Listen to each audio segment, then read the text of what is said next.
Welcome to the Mining for Reiki podcast. Today we are talking about reciprocal narrowing. Oh, sorry. Today we are talking about reciprocal opening. Oh no. I have a great panel with me. Members of Awakening from the Meaning Crisis Discord server. Brett, Valeria, Algernon, Joshua, and Ebenezer. Hi guys. So, what is reciprocal opening? Josh, would you do the honors? I would love to. Thanks for having me on, Kara. So reciprocal opening is a term coined by John Vervaeke to describe a process of mutual enhancement and transformation between an agent and an arena. Vervaeke argues that reciprocal opening is essential for cultivating wisdom, meaning, and well-being in our lives. He proposes that we can foster reciprocal opening by engaging in practices that enhance our cognitive flexibility, such as mindfulness, meditation, dialectical reasoning, dialectical exchange, and insight problem solving. He also suggests that we can participate in communities of practice that share a common vision and values such as religious traditions, philosophical schools, or artistic movements. And by doing so, we can create a reciprocal relationship between ourselves and the world that enhances both, that enriches both. Thank you. Yeah. Brett, would you like to add something? Sure. So John talks about reciprocal opening by first he talks about what he calls reciprocal narrowing, and he brings up the topic of addiction. So when somebody is addicted to a drug, they take that drug, and what it does is it narrows that person's world. The world becomes smaller for them, and as the world becomes smaller for them, they depend more on the drug, and they take more of the drug, and then the world becomes even smaller for them, and their agency in the world becomes narrower and narrower and narrower as they become more and more focused on that, more and more into their addiction. And so there are the options for who you can be and how the world can be become smaller and smaller and smaller, and leading to loss of agency. Now, John says if reciprocal narrowing is a thing, then its opposite is also a thing, and the world can become more open. So you can increase your agency in the world. You can open up your flexibility, your cognitive flexibility to the world, and doing so. So, for example, that's what being in a flow state does. It opens you up, and as you open yourself up to the world becomes more open to you, and you see more things in the world, which allows you to open yourself up to the world even more, and the world, which allows you to then the world to expand, and you get into this reciprocal opening, this loop of the world expanding, your mind expanding, and so on and so forth. Thank you so much. Well, who would like to add to that? I know Valeria wanted to share something. Or later. Yeah, I wanted to share the diagram of reciprocal narrowing. Can I find it here? Also, welcome everybody in the live chat. I know we have Christian and Mills with us. Hi, guys. Welcome. Not with of parasitic processing. I think it's an episode 13 when you start here with interpreting an event as bad, and that basically makes it more likely that you are going to interpret everything as bad, and that will make you lose your cognitive flexibility, like Brad said, and lowering your self-esteem and your capacity to resolve problem, to actually solve the problems, and then creating all this world that is threatening and alien less clearly, and well, the events become more bad or even interpreted as bad, and then there is this cycle. So why am I sharing that? because there is this cycle in which the world, your relationship with the world becomes more muddled by bad heuristics. So John is always talking about how the same mechanisms that make us adaptive are the ones that make us prone to self-deception, right? So we have to use our relevance realization and find out, in the midst of all the things in the world that we could be paying attention to, what are the things that are helpful for me to be paying attention to. So you get into this narrowing where I'm paying attention to the wrong things, and then things go wrong, and then I get anxious, and then I pay attention more to the wrong things, and I have less possibilities, and that becomes this downward spiral. So he proposes that if that can happen, then there is the possibility of having an upward spiral, where you're seeing the world more clearly, when you're seeing yourself more clearly, when you're seeing more possibilities, you're increasing your cognitive flexibility. And because you see the world more clearly, you can act better in the world. Because you can act better in the world, you can act more wisely in the world, then things will work out more for you. You will see yourself more clearly when you're seeing the world more clearly, because you and the world are always in this agent and arena relationship. So the more clearly you see the world, the more clearly you see yourself. And then you can act better, and these things just open up. I could give examples of actually when I was depressed and starting taking antidepressants, and it really worked out for me. That's not everybody that can take antidepressants and it really works out. But I could see that very clearly. I can talk more about it later, but how I got in this opening up where my sense of possibilities just increased, and I could see more and be more and do more, and my world got bigger and bigger and bigger in a upward spiral fashion. That's what I would add for now. I guess I would the envisioning of this as a sort of spiral. I think John said this, I'm not sure, but the idea that as you're going around, there's a cyclical aspect to it, but that it's not, it has to keep growing. Like a spiral on the next loop is larger and larger. So the shape of it, I think, is kind of an analog or a metaphor for what I think goes on with reciprocal opening, where you are interacting with something, and this is like the spiral where you're coming back and there's something happening, and how you are in response to it. If you are more opening to it, if you have allowing something, then you can have, okay, now I have more possibility. And I think in the space of depression is a really good example of like cognitively where this can be in effect for both reciprocal opening, where coming out of a depression and you're suddenly like, oh, I see that a little differently now. Like before it was a very absolute, like it had to be, like all my attention had to be on that. And then, you reframe it somehow and you're like, all right, it's bad or it's suboptimal, but I'm going to the other things could happen. How might this be different? And those kind of techniques where suddenly you can kind of break it up a little bit. And then, now there's other possibilities. And so you can see how that could kind of recurse. Well, at least you could open and open and open. The part about the arena reflecting back, in the case of the world, it's nice and abstract to think of it like the world changing in shape, but a lot of what's in our worlds is other people around us and the people we're interacting with.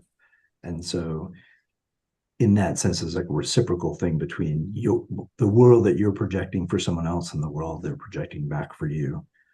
And so if two people are doing this, then you could say you're my arena and I'm and that kind of thing. The people I'm interacting with form my arena. So I think it's a little bit wrong to conceive of it as just an object. When we say arena agent relationship, I think it's good to imagine that there's other agents who are in that arena for you. And it's the reciprocal relationship between that. You're more open to them and they're more open to you. And suddenly, we can go places. So I guess I'll leave it at that for now. I just wanted to add that this capacity, the increased capacity, would you say, Matthew, that the increased capacity for reframing, that would be cognitive flexibility, just as a point of clarification? Yeah, those I think all that's different ways of stopping and looking at your thoughts and saying like, oh, this is all or nothing thinking that is often taught in cognitive behavioral therapy, where you're taught to recognize some common thought patterns that might not be serving you, and just recognize that you're having it, not necessarily judge it or make yourself blind to it, but just go like, oh crap, I really am doing that. And then you get into a position where you can look at it, and so now you have more flexibility. You're a little bit outside of it and disconnected from it.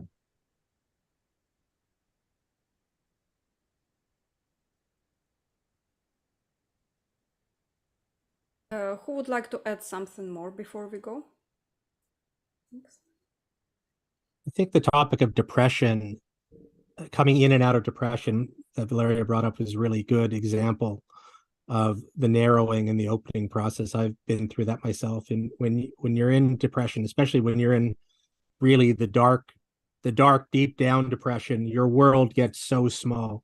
You isolate yourself from the people, you isolate yourself from events, and you increasingly focus on these narrow aspects of your depression and your misery, and you can get sort of stuck in sort of a wallowing in that area, and your world gets so small. And then when you start coming out of that, the world opens up, and then you start venturing out into the world again, and you start seeing what's out in the world, and that allows you to open up, and then the world gets a little bit bigger, and you start talking to your family again, or you start talking to friends again, and the world gets a little bit bigger. So that was a great example of what we're talking about here.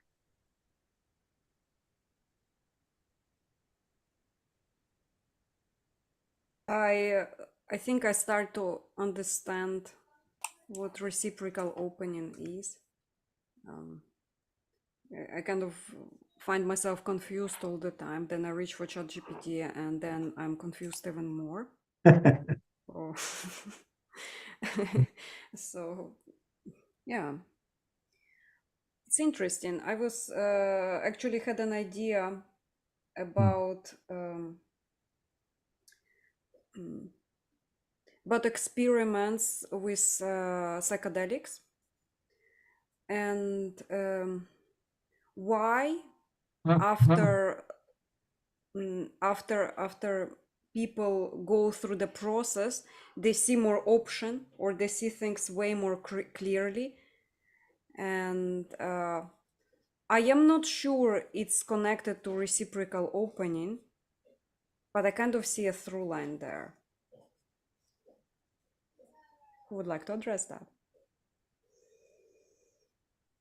I think psychedelics literally change the neural pathways in your brain, and add pathways that weren't there before, that allow you to see things, to make connections that you hadn't made before. So it increases your ability to perceive the world in a way that you hadn't before. So that makes sense, that their world opens. And it's almost like it forces you into a different perspective. Like, let's say I was sitting here, and everything that I can see around me is like my experience without the psychedelic. It's almost like the psychedelic takes me from this place inside this house outside, where I can see this building from a different perspective. It promotes it promotes the opening up in terms of your perspective on the world, on yourself. Yeah. I think I've heard other people say this, and it really resonated with me, with my own experiences, which was having a shift in your perception that is that strong, where it's clearly like, okay, you do not see the world the same way. Like maybe there's a hallucination, or some colors are shifting, or you're hearing sound in a way that you're like, that's different. Whatever you see, or however it goes for you, you are now kind of witnessing that your perceptions have been one way, but they needn't be that way. Like your perception was just sort of one way of seeing it, and you'd never seen it from any other, like, had that altered, in this case, chemically. So just seeing that allows you, now you're like, all right, so my perception really is kind of a conceived within this kind of a space, how I'm seeing things. And now I'm a little bit opened up to the idea that maybe I don't know everything. Like maybe my perception is not the perception. So in that way, it's like a kick open of the door, crack open, and then you wonder, all right, what are all the other ways to see things? And what am I blind to? And all that, those kind of questions. You're very open to that, because at least one thing you're like, well, I was blind to that thing. I didn't think I could perceive something that wasn't there as I did in that case. And so that makes you, I guess, more aware of the complexity of what perception is.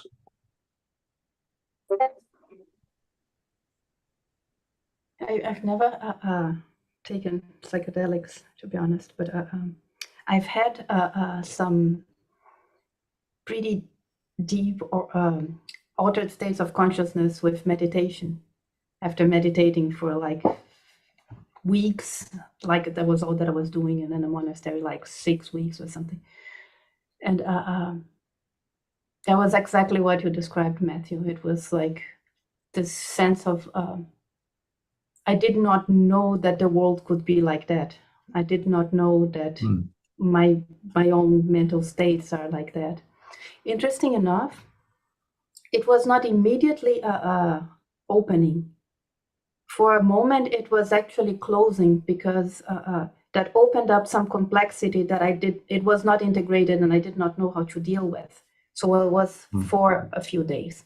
I was overwhelmed until I could integrate all that. And then it started like, wow, I have a lot more, or it's possible to have a lot more control over my cognitive processes than I thought that I had. There's a lot more levers and buttons that I can push, and a lot more that I can influence in the way that I see the world, in the way that I feel about the world, in the way that the world appears to me. So, I just want to add something that I don't think, with regard to your influence and how you see the world, I don't think you can, if you think of like reciprocal opening as like opening doors in your mind, I don't think you can force those doors open. I notice sometimes when I'm in that frustrated state that I'll try to kind of force myself out. And it doesn't work. It makes it worse. I feel my attention narrowing even more. All of us are nodding. Like, that is very good. I love that example. It's not like, it's about learning about different locks and learning to recognize different. It's like you are in a place with a lot of doors that you did not know were doors or windows before, because you that did was not the image know that I had. Yeah. Like that you didn't know the door was there. Yeah. And you can I don't know whether you can always choose to go through the doors, but like not even noticing that there's a door was what you were stuck in prior to that point. Or not and by even door, being able. We're metaphorical here. Yeah. Going through it and seeing something, framing something differently, understanding it differently, how it fits in with other things differently than had you framed it before. And a lot of times, to Valeria's point, the complexity that comes from that, like the nuanced things that you start to get into, you're like, I thought this, but now this, and sometimes that, and how does this all fit together? Like you have to confront that. Integration, I think, is a good word for that, where you just sort of have to say, how does this all fit with what I think I believe?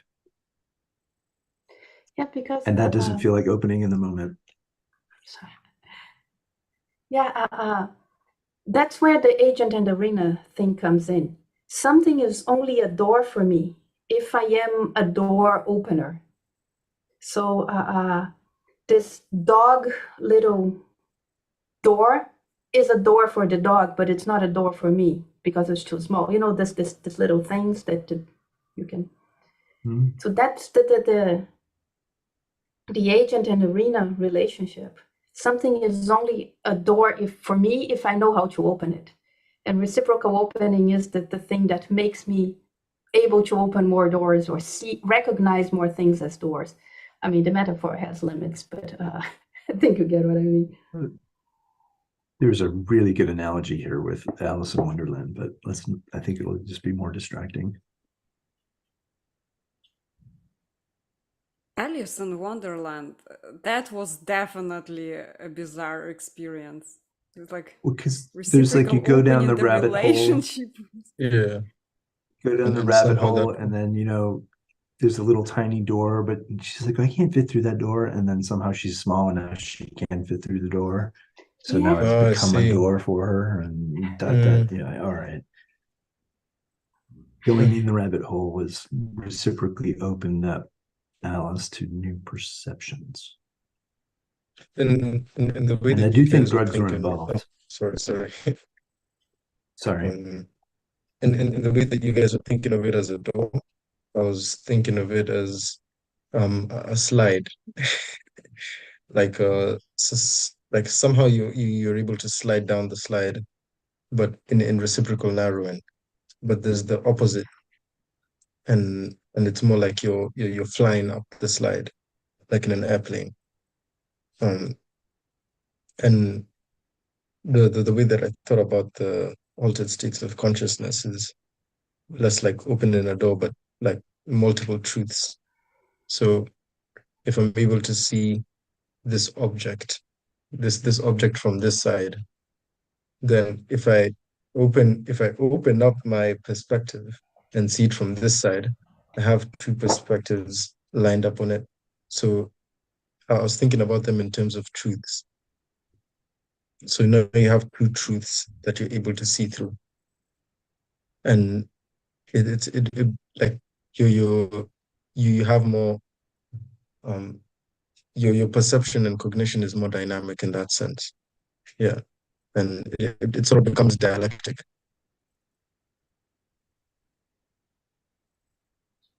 Can you expand more on the dialectic?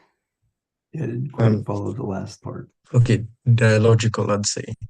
Because okay, let's say I have a perception of myself in an angry state. So like yeah, I would say like sad with myself or disappointed because of X, Y, and Z. If I open myself to somebody else who tells me that, no, you're not actually bad and all that stuff. And if I open myself up to that, I still have my perspective on myself, but now I have this other one to look through. And it's not like one gets lost because I'm still sort of I still have my perspective. But by through like reciprocal opening, it allows you to have this dialogical conversation between the two truths that you have. Like, yes, um, from my perspective, there's certain things that lead me to think you know, that lead me to be disappointed in myself. But from another perspective, there's all these things that build up into, an encouragement or something like that. And through both of those, you can see the full character of yourself. So getting into dialogos can help enhance reciprocal opening. I believe so. Yeah, that's So is this getting these different perspectives? Is that a way of reducing the bias that comes from any individual perspective? And that's the enhancement yeah, of clarity? yeah, because like one truth can become like tyrannical in a sense that yeah, it's like a straight line with full speed onto this one conclusion. But with both of them, it becomes dynamic in that sense. Like um, yeah, Yeah, I Is think it that like mhm. Go ahead, Valeria. No, I'm thinking that when you said this, being in dialogue with the world, I can have some very fixed views on the world and be very irresponsive, or I can be very attuned to the world and really paying attention to the things around me in a way that is like yeah, I'm very attuned and responsive to how things are around me. So I am in this conversation with the world. And then we were talking about flow, and you can be in the state of flowing with life, where you're just sailing through life in an optimal way, paying attention to the things that are good to pay attention to. And there's very little inner conflict. You're just very aligned internally and very attuned with the world, and things just flow sometimes when you're in a good conversation and the conversation is opening up. So that's the thing that I am thinking about as you say that, Ebenezer. Brett, you wanted also to say something? No, I didn't have anything. Sure. I have a question from Mills. Can too much opening, or I guess in that case, receiving a lot of information, sites, ideas, lead away from the truth? I want to say that, like, your discernment, if you try to take on too many perspectives and just like believe them all, then I think you're maybe just going into confusion. You shouldn't, you can expose yourself to an awful lot of different perspectives and still try to build some structure from that. Like, somebody might have a perspective on something and it's not your own, but you can kind of see what mistake they're making, or at least you think you do.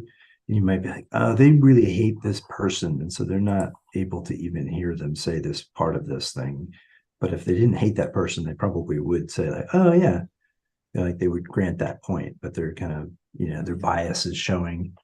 And then you see that if you can see that that bias is showing for them, then you might notice that you're doing it somewhere else. And so in that sense, just exposing yourself to more different people's biases over time, like, you could learn from that and improve, be able to see your own biases better. So you could see that being a reciprocal opening process if it goes that way. But if you're just sort of accepting everything that comes at you and saying, well, that's a valid perspective, that's just another perspective, then I do think that if that's what you mean, in this case, Mills, about like too much opening, like what you mean by being open to these perspectives doesn't mean taking them all in as a truth or a partial truth and trying to just get a sum and say, that's figured it all out. I don't think that's what being open to all these perspectives is about. John talks about the reflectiveness gap, and that if you keep opening up, but you don't keep gaining agency, you get the problem of Hamlet, where you're always reflecting and you're never acting. You're just reflecting on your reflection, always stepping back and looking at it, but becoming incapable of acting. So that's something to watch out for in your openness when you're opening. I think you can also open yourself up to truths that are bullshit. Like, I think the analogy of like seeing, I don't know, seeing through the matrix, and like now you realize the truth, and that can open that, like, the idea of opening yourself up to maybe conspiracies, or just, you think like the world is run by Jews and interdimensional space aliens, and you can really fall into these crazy rabbit holes if your mind is too open to these things. And so maybe like some caution is needed, some self-reflection, to make sure you're not bullshitting yourself and opening yourself rabbit hole. to truths that are not. You said rabbit hole. when you were talking about opening yourself up too much, you said it would make you fall into a rabbit hole. And to me, when I was thinking about that, it seemed like it's like if you open yourself up too much, it'll like sort of fall in on itself. It was the language that you were using that was like piquing my interest. So does the reciprocal opening lead you to a sort of narrowing? I don't know if that was the point that you were making. Oh, I like that. I never thought about that, but yeah, I like that. It's an I think interesting counter conception of rabbit hole. Like we were just saying how it's like full of doors that keep going and going and going and going. Well, I'm opening up that door. Oh crap, there's another little thing. But really it's like a finite space that goes nowhere except the rabbit warren. Like the reality of it is very narrowly conceived. Most of them. yeah, it's like you've discovered an island separated from everything, and you're just living in that island. Yeah, and I guess But you opened yourself up. Mm. to this idea of like being open to too much, where if someone says, well, what about this? And they put forth, fact ABC. And fact ABC may, by the way, be entirely correct. Like this happened, this happened, this happened. And everybody could agree. And then, but how you stitch it together, you're like, and these people did this afterward, which implies the motivation of blah. And then, you don't even realize all the other stuff that got woven into that story. You're like, all you really have is A, B, and C happen in this sequence, maybe. But the narratives you can build from that, if you're just like, that's not helpful. You can We can bring in we could bring in the topic of optimal grip here. I think, and the zooming in and zooming out. I think when you go down sort of a conspiracy rabbit hole, you're sometimes zooming in, for example, without zooming back out. And so you're losing that optimal grip where you're making connections that may not be real. So by opening yourself up, like more like in a macro sense, you're opening yourself up, but by doing so you have to pay attention to one thing at a time, even though you're moving through many things. And sometimes in opening up, you might pay attention to one thing too much. Is that what you're talking about? You lose your cognitive flexibility. Flexibility. I see. That was like me today. Yeah, I think when John is talking about the reciprocal opening, he's talking exactly about looking not at more perspectives, but looking deeper in a way and having a better capacity to integrate the different perspectives. So it exactly what the opposite happens of being overwhelmed and not knowing up from down and not knowing what is true anymore. It's having things, for example, so instead of being open to the conspiracy theory, it's the kind of seeing deeply into the world that helps you understand why and how people believe in conspiracy theories. So when you are exposed to something that looks like a conspiracy theory, you have in your mind the possibility of like, yeah, I can see why people would believe that, but that doesn't necessarily mean that I have to believe that. It's this looking deeper into things that allows you to discern better. And because you can discern better, you have more agency. It's not just having more possibilities. It's having more tools to select better what and how you are engaging with the world. I think that's what Algan, that's I think what it's Matthew the was talking engaging about. part that we have to keep in mind, that it's not just like opening and opening and opening. It's like reciprocal opening implies that there's a back and forth that's going between at least two things. And in this case, we're framing it as the agent and arena. So there has to be a hopefully intelligent conversation in a way where you're shaping it, it's shaping you, not just you imagining a new thing and accepting the next thing that's offered.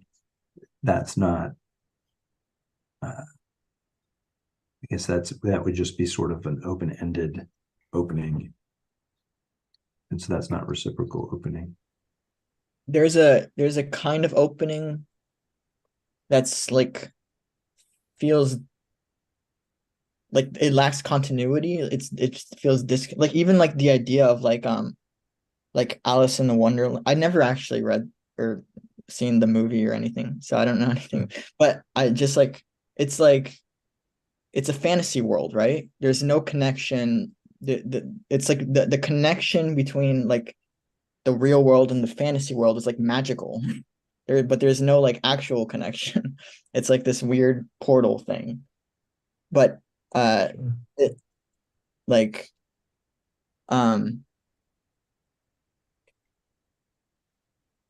yeah, so I think reciprocal opening requires some kind of a connection to what's real, which means like real continuity, right? Between worlds. Your perception and your action within the world, That is very your good. agency. It's Continuity is perceiving tricky. more. Oops, sorry. Go ahead. It's perceiving more of what is real in a way that transforms you and makes it more possible for you to perceive more of what is real in a way that transforms you and perceives you. That is the opening, I think. Yeah. I think of it in terms of movement. Like you can see more, so you can your agency, your movement in the world is like more dynamic, more wise, you'd say. Yeah. When you said Reciprocal. continuity, I thought about that didn't feel quite right because things like metaphor, when you're seeing something through a metaphor, and so you're sort of seeing the shape of something else that you've seen before, and you recognize that metaphor somewhere else, that doesn't feel very continuous. And so when thinking about the Alice in Wonderland thing, there's a lot of metaphors in there for cogitation and perception and whatnot that are, truly insight potential, if you can see that how that metaphor maps, where it's not just a fantasy story, there was actually like other layers, if you will. So I don't know if that's continuity exactly. That seems like a step function with the use of metaphor.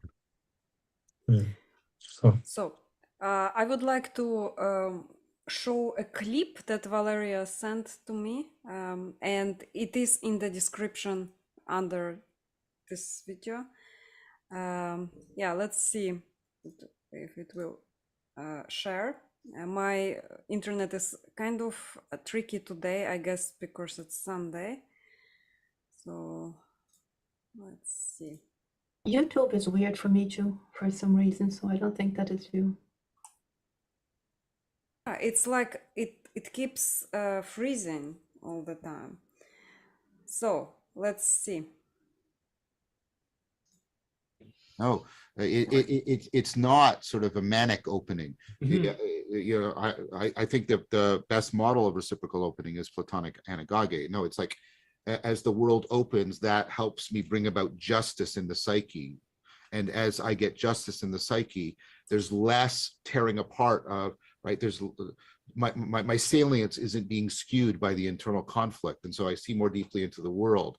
And it's right. It's not just like that. That's what it's very much that you are progressively indwelling the world more and progressively internalizing the world more in a coordinated fashion that is consistently enhancing your agency. So let me ask you both something, and it's really interesting how this loops back as well, because the first ever conference that I presented at, which is where I met Greg, was the Society for Theoretical and Philosophical Psychology. And the presentation they're meeting in Italy this year. I should have gone. I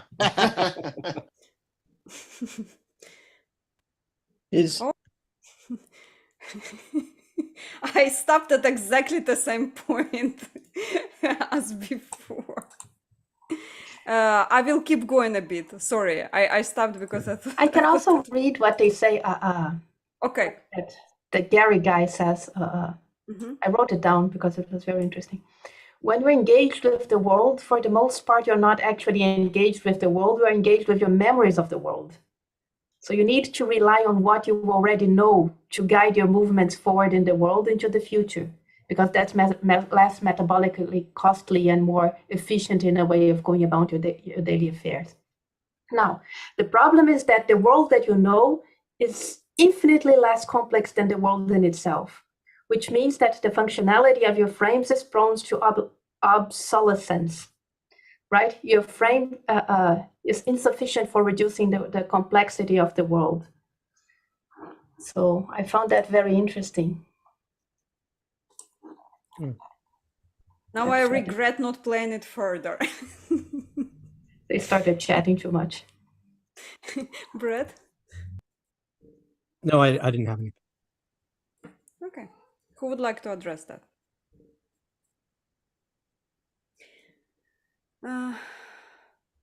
So I was thinking about the framework. So your framework is precisely adjusted, created by you to let in not the entire complexity of the world, but the things that are relevant to you. And as you need to see more possibilities, let's say, when let's say your life requires it, this kind of, you need to adjust your frame in order to receive more. Is that am I understanding it correctly, Valeria? The tricky thing here is that created by you might mean the conscious ego that feels like me, but there is a lot. It's created by the cognitive processes in my brain that create also my sense of self somehow. So it's not that I think the world and I create it consciously. It's the same processes create my sense of myself and the way that I view and frame the world way out of my consciousness.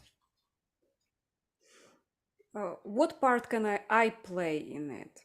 Because I remember George said you cannot force it in a way. It was interesting to me. You cannot just like force open that door somehow. But like, what can you do actually? Like, what helps you? What helps your reciprocal opening? Let's say, to see deeper into a thing. Let's say into a thing you are investigating at the moment. Good question. I was thinking about it.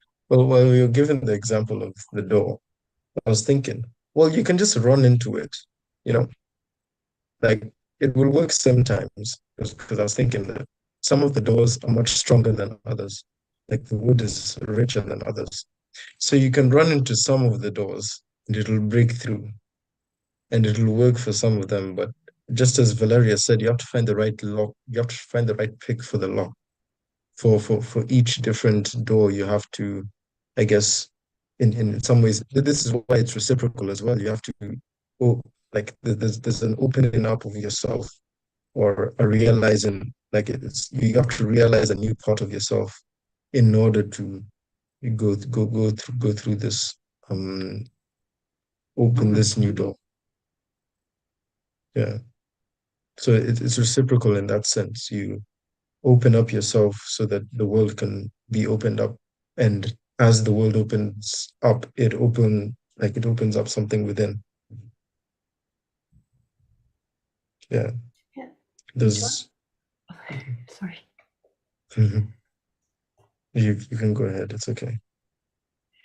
No, John says that that's why we need ecologies of practices, because otherwise we try. It's almost as if we try to push here and the thing goes around, and you try to push there. So we need many things. So, for example, the Buddhists will say that you need a good view on the world. You need to practice how you speak. You need to practice how you act. You need to practice mindfulness. You need to practice meditation. You need to have a good livelihood. You need to, there's two more because it's the Eightfold Path. But you get the idea, right? You need to practice many aspects of your life at the same time. You need to engage in practices that engage with your cognitive systems from many different points, so that slowly it will transform into something that is more opening. Otherwise, it So just that stabilizes and goes back to what it was before. so that you can get the fullest image. Like like the way people are viewing us right now, it's two-dimensional. But you'd say with this 8 perspective that you have on us, you can see us more fully. Yeah. And it's the same with the world and yourself. I see. Struck by like how whatever you're adding to it has to remain like coherent. So like you're getting more, suppose you're getting to know a person and they tell you about a lot of their background and you're like, okay, like I knew them as this and I kind of had an image in my head and who they were and it was accurate. And then they also told me about this other thing and you're like, oh, okay. What I saw of them before is still true, but now there's all this other aspect to this. So they're much more complicated. You didn't invalidate the first everything you knew about a thing or a person. You enhanced it. You're like, oh, it's like this, and it's got some contradictions, and it's I'm using it here with a person. I'm shifting it between person and concept. It seems a little impersonal to put it on a person, but seeing more in it, but not just like a random thing cast on top of it and having it change and change and change. Like it's coherent. You're trying to understand these things in a coherent way. And so you're seeing more and depth and nuance and complexity and all of that in there, in those people. I So was it strikes me thinking as like of that is more along the lines of reciprocal opening as opposed to just a constant reframing and reimagining. Like there's structure to it. Sorry, could you please repeat your main point? I lost it for you. I think it's that when we are seeking for reciprocal opening, that new part that we're open to, we're not just accepting like whatever random thing is coming. We're trying to fit it in with everything else that we Yes. have. Yeah. So like to Yeah. see it more deeply. And it strikes me that we're not just invalidating the last thing we had. Like if that's a true thing as well. Like you know this person this way, and now you know maybe they're like a minister or something, and you're like, oh, okay, now I also know them that way. So they're getting more and more depth. It's not invalidating everything as you go. So it strikes me as like it's growing in complexity and nuance, like your whole understanding of this other person. And that strikes me as something along the lines of reciprocal opening. I was thinking about that in the sense that you'd say when you open yourself up to a new perspective, it's sort of like you have to connect it to where you were before. Yeah. Otherwise it will feel too alien for you to, I guess, too alien for you to engage with. Does that make sense? That feels like fantasy, where if you're just like, well, I can imagine this, all right, but how does that connect to what I would consider reality or my belief? Like I can imagine it, but I don't have a connection to it. And for that reason, it feels, it's not integrated into, in the case of the Eightfold Path, like, your actions and your thoughts and the way you're shaping your whole everything. It's like traveling to a different country. Okay, the few countries that I've traveled to, when you travel to them, even though the language is different, like I went to Japan, even though the language is different, stop signs were still the same. Like traffic lights still had the red, yellow, and green. And like it was almost like I was opening up myself to a new perspective in terms of how people drive in this new country. But still there are these certain things that allow me to connect it back to the perspective that I had before. And then it's almost like I identify less with the perspective that I had before. Like if I only had this one perspective of how traffic was, because I was stuck in my whole country, and I start opening up myself to new perspectives, I identify less with the one that I had initially. And now my identity becomes like the eye that sees through all of them, Mhm.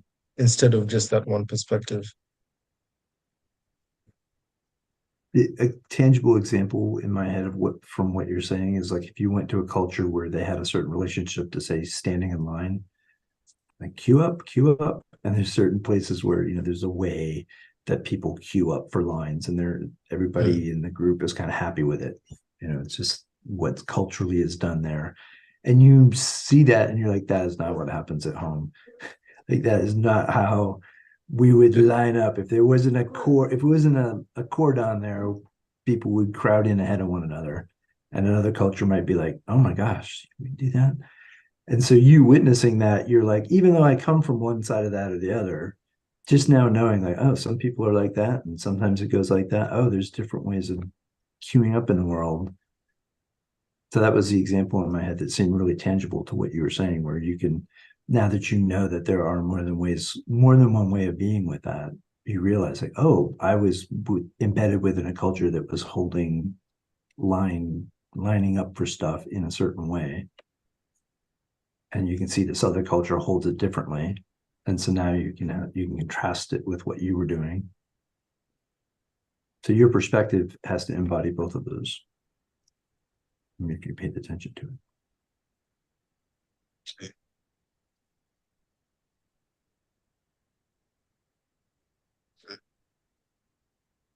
Brett, would you like to add something? Well, just on a, I guess, a related topic, just John talks a lot about reciprocal opening and love. That when we fall in love, we suddenly become open to new possibilities for our future. Our lives become more meaningful, our sense of belonging more relevant. So that, and I think he talks about reciprocal opening, that when you are reciprocal opening, you are opening yourself up to love in another person. In that you're opening yourself up to love. So yeah. I wonder how those two connect. I can play that. I actually have a clip of that. Oh, wow. Yes. Let's a good play question, that in Ebenezer. life. Play the game of loving and reciprocally opening. Yeah, Yeah, it's an interesting concept, though. I actually do want to understand it. I'm curious. I'm trying. I want to play and see all the different perspective or like the things that I cannot understand completely. I just don't get it because I don't have the wiring for that. I hope you can fill in the gaps for me. But I'm really happy Brett mentioned it. I was hoping to play that clip. It's just like, it excites me too much. So let's try. YouTube is again still very, very annoyingly tricky. Let's see if it allows me to play the clip. Ta-da! Here it is. John looking very sharp. Let's see. On the couch. But, and this is what I said to Mark, if reciprocal narrowing is a thing, then so is its opposite, reciprocal opening. That I can enhance my flexibility and open up the affordance space in my world, and I can reciprocally open up the agent and arena. And what's powerful about that is that when you get into reciprocal opening, you experience love. Love is not an emotion. Oh, I'm so tired of that. And most of all, it's not a feeling.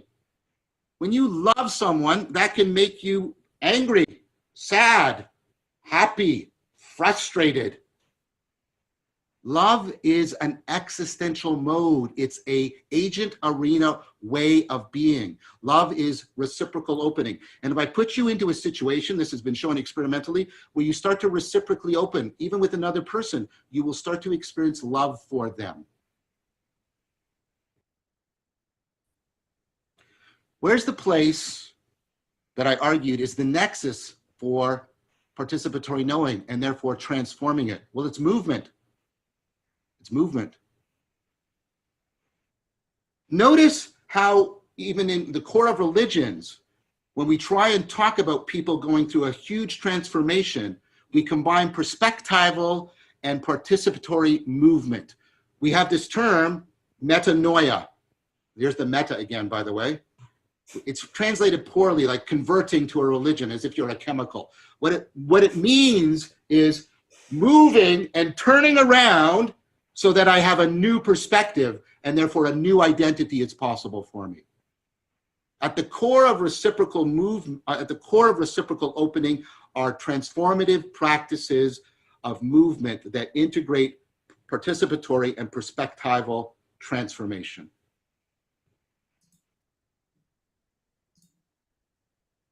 Ta-da! Okay, who would like to fill in the gaps and Wow. explain what just happened?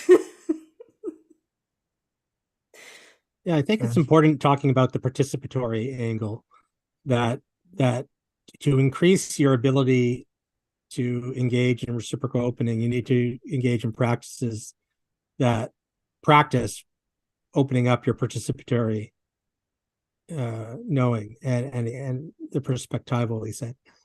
That and he talks a lot about the flow state. Practices that engage in the flow state are very good for helping you to reciprocally open.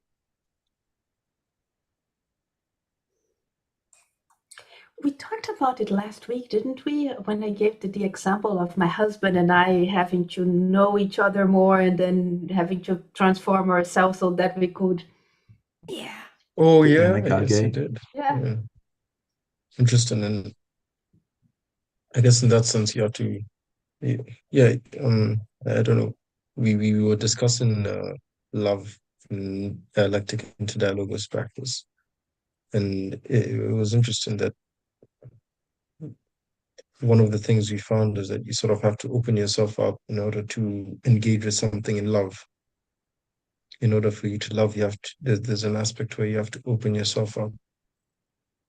So that it's almost like that reciprocal opening. In order to engage fully and deeply with something, you also have to open yourself up to something new. You have to realize something more about yourself, or realize more of yourself.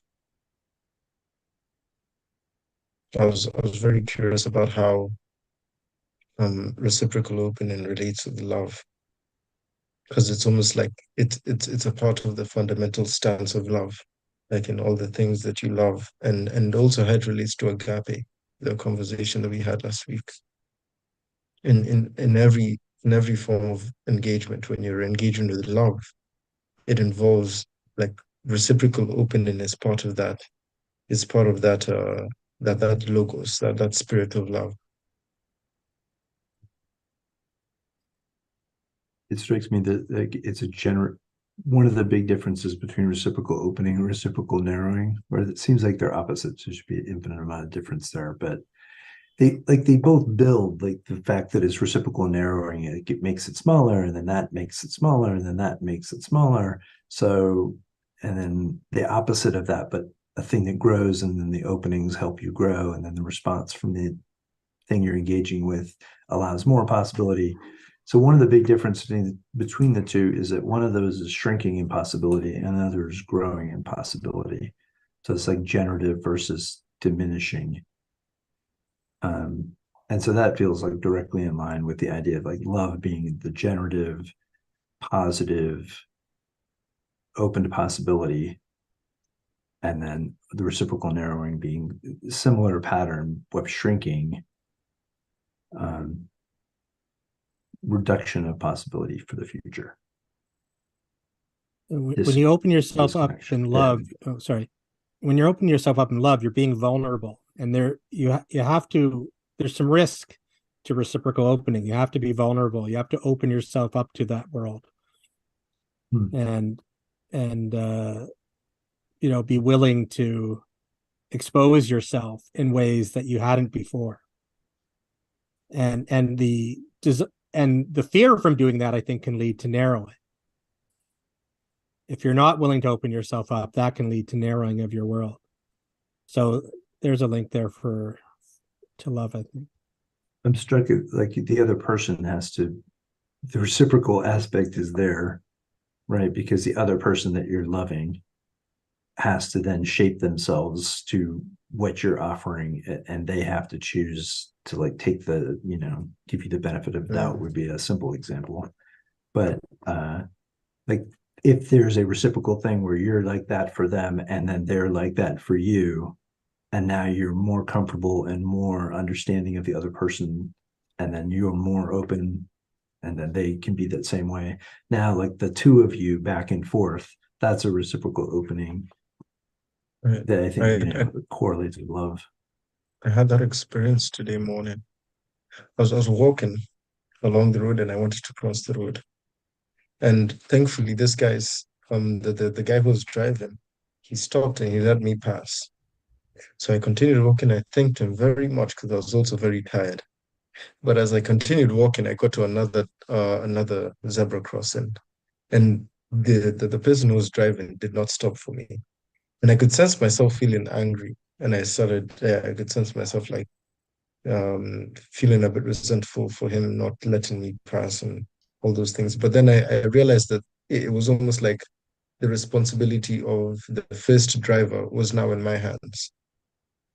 That I had to sort of become the person who lets the car pass, or who lets the other pass. And there was that relationship, and I found that if both you and the other person stuck to either one of them, like if both of us waited there for the other one to pass, then we wouldn't go anywhere. But if both of us decided to go, like, oh, it's my turn to go, then we'd end up in an accident. But it's almost like even though you're like, as you're opening yourself up, it's almost like the arena has to open, like accommodate for that openness. Yeah. Like when you're catching a ball, the ball is coming to you with a certain shape, but you have to sort of mold your hand to receive it, to catch it. The interesting analogy with traffic, like if you're optimizing just for I want to get home as soon as possible, and your whole thing is like I'll cut everybody off because it's just my car being closer to home. But if you had the attitude of like, no, I want all the traffic to flow as smoothly as it might so that we can all get home in a reasonable amount of time. And so, you're letting people in, some, not to the extent that you never get home, but you're like more fluid, and you're coming up to an intersection and you're like, all right, we all got to cooperate here, people. We got a lot of cars. And if you're from that space, now like the fluidity of the traffic is working for the whole group. And then I'm feeling the sense of agape in this, but like focusing back on it, it's almost like the relationship between, let's say, you and the driver, like the driver and the person who's walking, is more important than whichever like action you're taking. It's more important that the ball is shaped like this, and that your hand is shaped like this for you for the catching to be possible, rather than whichever shape it has. Just like the traffic, like it's more important that the traffic flows well, which allows you to figure out which position to take in each situation, than for you to get home, which is that I'm gonna drive at every opportunity I take.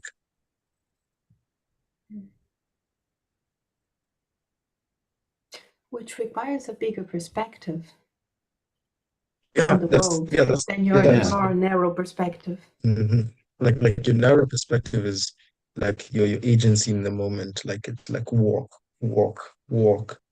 But then if you open it up and start to look at, okay, there has to be this relationship between the person who's moving and the person who's letting them move. And it's like, okay, now I have these two perspectives, which like it becomes more dynamic in that sense. Like, okay, whenever you come across the situation, now you're thinking, okay, which perspective do I need to take between these two? And the more you open up, it's like, okay, I have more options in this frame of in this arena that I'm moving into. I have more options. Yeah.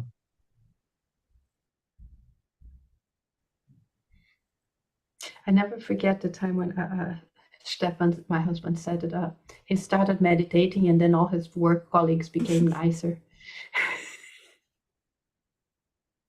That's a great story because he doesn't know, obviously he doesn't know what it happens, but he was probably more calm, more centered, and more pleasant to be with, and then the other person was feeling that pleasantness and reflecting it back, and there is some of this love and reciprocal opening there happening as a result of his Buddhist practice that we don't really know the details of how it happened. We just know that that's how he noticed. He started meditating and people became nicer. Wow. Huh. That's interesting on its effects on the soul. I'm thinking about something. So that connection between, again, reciprocal opening, so you know, let's say, and knowing somebody, another person, and then love. So you understand in depth, and the more you understand, the more you receive, the more you receive, the more you understand, and it keeps on building on top of each other. It's a constant movement. It's a participation, let's say, participatory knowing thing. And why immediately jump to love? Maybe you understand something and it's horrible. Why love? And I'm thinking about when you understand, it's you get that perspective of the other person. When you understand the other person, you get the perspective of the other person. You get where they're coming from, and we aren't really evil. Everybody has some rational ideas about their own actions, let's say. And when you get it, you're like, oh, I mean, you're totally wrong, of course, but maybe that is the thing. Love and knowing something in depth, and also participation. It means constant engagement as well. Reciprocal participation in experience means constant engagement, right? Or could it be bad participation? Constant So engagement. I don't know how you'd be engaged with it, because well it seems to me like in some of my practices, the more that I open up to it, like let's say rowing. I took up rowing recently, so the more that I opened up to it, the more that it sort of demanded from me. But on like I had to train more and to keep up this sort of this form, the technique that I had practiced. But on the other side, with something like art, it's almost like I engaged with it, and the more that I engage with it, the more that I can take some time without it. But every time that I engage with it, it becomes much deeper, because it's more like I sort of gain confidence every time I do it, so it becomes much easier for me to engage with it every time that I come to it.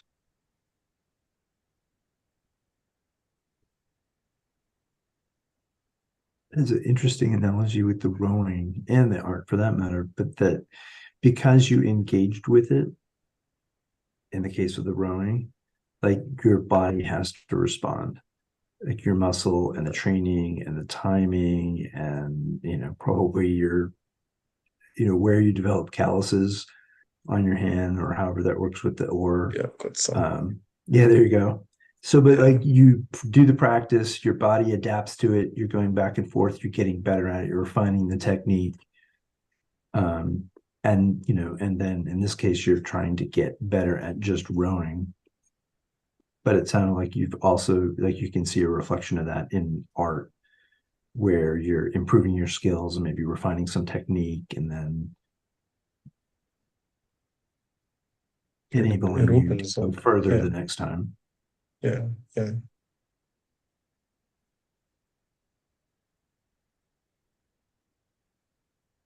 Did that answer your question, Kara?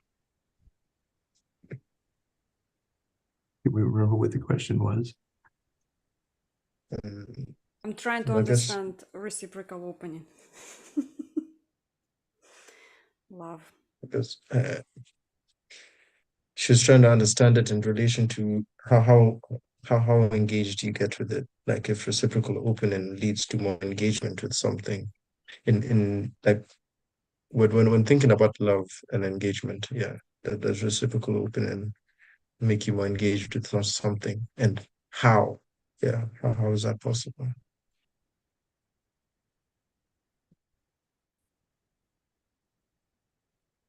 Thinking about wisdom, like the wiser I am, the wiser I can become. Because there's this seeing clearly, seeing things clearly, seeing the world clearly, as opposed to being all muddled up and all conspiracy theories, for example. You can get into this space that it's totally divorced with reality, and the more divorced with reality you are, the more you select people that are out of contact with reality, the more paranoid you get, and you can get into this trap.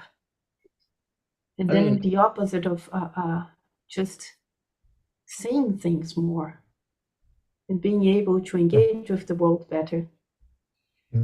You made me think about something. It's just opened up a whole new avenue. I guess the Christian sense, because we've been talking about or even religious aspects. We've been talking about reciprocal opening in relation to love, and there's a lot of connections between love and the Judeo-Christian aspect and perspective on God and Jesus. So I was thinking about one thing that he said. He said that to those that have, more shall be given, and those that have not, more shall be taken away. Or yeah, even the bed that they sleep on shall be taken away from them. I'm paraphrasing, but it seems to me like that has the reciprocal aspect to it, and especially with what you just said. And I'm connecting that to deeper love wants to see the thing for what it is and not a fantasy of like my ideal husband. I don't want to look at my husband and see what I want. I want to see, the more I love him, the more I want to get to know him in his terms. The more I have love for being, for life, for the world, for everything, the more I want to see how it is and not what my fantasies are.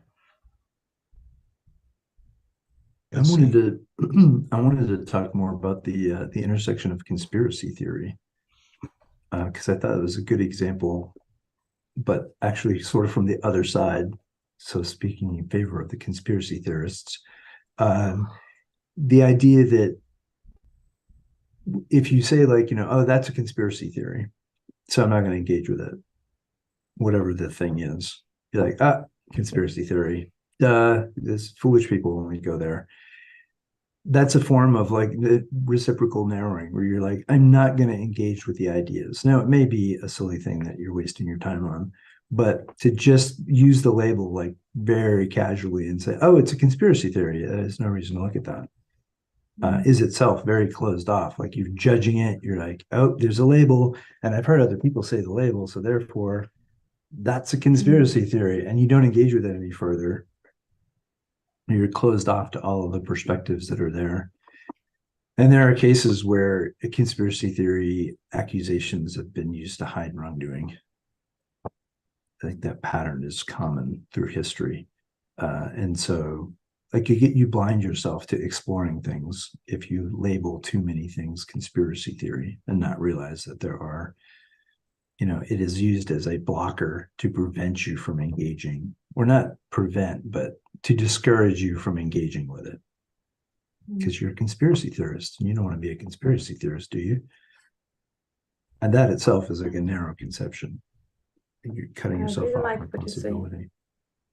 I really like what you say, Matthew. Instead of saying, for example, that is a very big claim with very little evidence. Just like Right. conspiracy. That's reasonable. Like you're saying this because of this, like that seems a leap. That seems like, you know, good and out. Like you're engaging with it. You're saying, all right, no. But just to like label it and go, oh, we can't talk about that. It's conspiracy theory. Like too many things are getting thrown around with that. You know, and then we see all like It's the big reversals, and you're like, well, only if you conceived it very rigidly before is yeah, it that big a that that reversal. happened that happened with relation to vaccines. Well, Yeah, there's I some of guess that. it could be a bit of it could still be like a bit of a tricky topic to go into, but it was interesting to see that the people who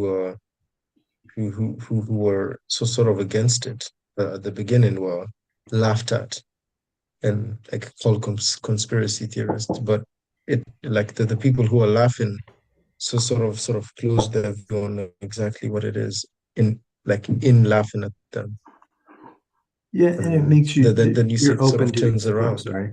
I thought you were It, done. it it sort of turns around, like when they realize that it wasn't really what they thought it was. Yeah, like they were engaging with a straw man.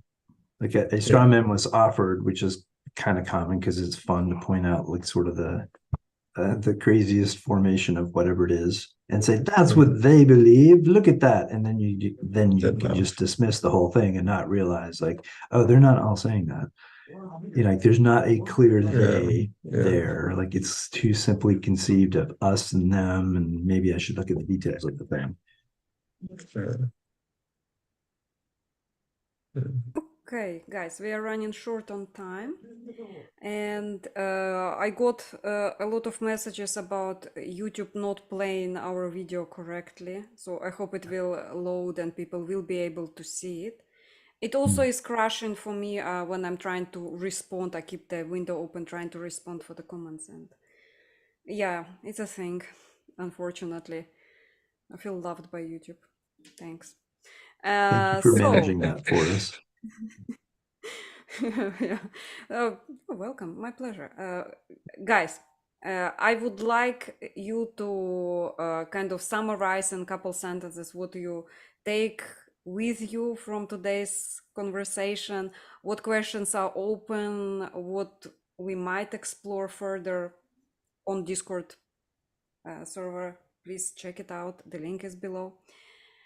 Yeah, and I would like to start with Joshua, because a new person. And Joshua, after you say that, you pick a person, I will go last. You pass the microphone. We are playing this little game.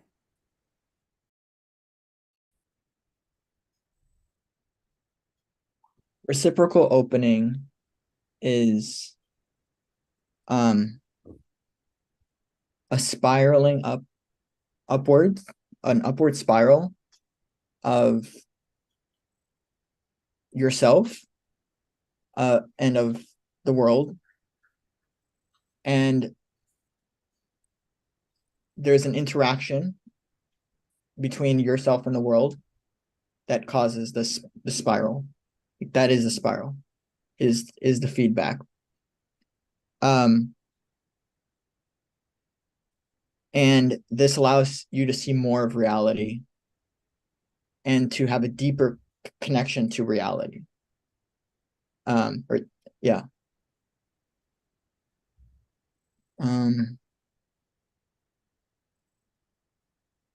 Valeria, what do you think is? Yeah, I like the connection to reality and the deeper patterns in the world, not the superficial patterns, but like deeper patterns. For example, one that was like, I used to think that when people fight, one of them must be wrong. And then I realized that no, people can fight and they just see things differently. So it was instead of saying who was wrong, I realized a deeper pattern, and that allows me a lot of other possibilities for engaging with the world and in conflicts and things. So I would say that reciprocal opening is this realizing of deeper, more real patterns that allows you to be more skillful in interacting with the world and realizing more. That would be my take on it. Brett? I think one thought to take with us is to bring reciprocal narrowing and opening into our relevance realization, to try to be more aware of when we're narrowing and when we're opening, and to try to move from the former to the latter. And thanks for having me. Matthew? One of the things that went by that I didn't get to comment on was the idea of where flow might intersect here.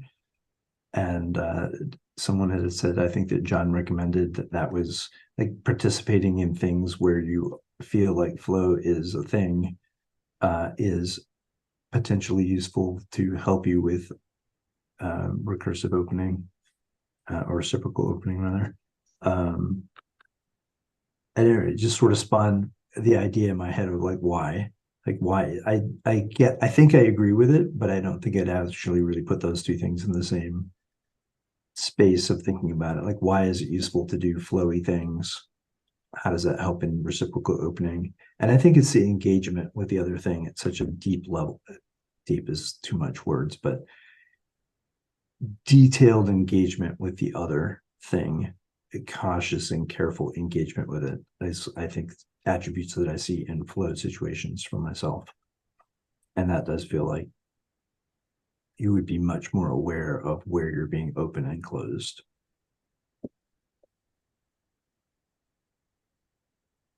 I'll pass back to Kara. Ebenezer? Oh.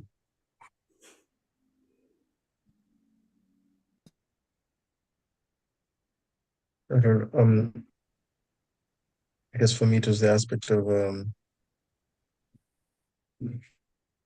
the thing that touched me the most is the aspect of having multiple perspectives, and as you open up, you start to identify less with one perspective, and now you identify more with the consciousness that moves through those perspectives, rather than this one experience or this one judgment that you have. And it's almost like the dynamical sense of reciprocal opening that allows you to adapt to the world in wisdom and understanding. I think that was the thing that I picked most out of it. That's what's most present in my mind. Yeah. Oh, finally, yeah. Thank you. I definitely learned a lot today. I understood it better. And I would like to thank everybody in the live chat who suffered through that horrible connection. I deeply am sorry. I hope it will play better within a couple of days and YouTube will fix the issue. I am being, in a way, surprised by what YouTube had been doing lately. Anyway, please check out the book club that Brett has every weekend. Also, please check out Dialectic and Dialogo sessions that Valeria hosts on Monday. Occasionally, Algernon, of course, hosts on Monday. And also Mindful Relating on Wednesday and Friday, although space is limited. Yeah, thank you. Again, all the links below. Like, subscribe, and see you in the next video. Bye.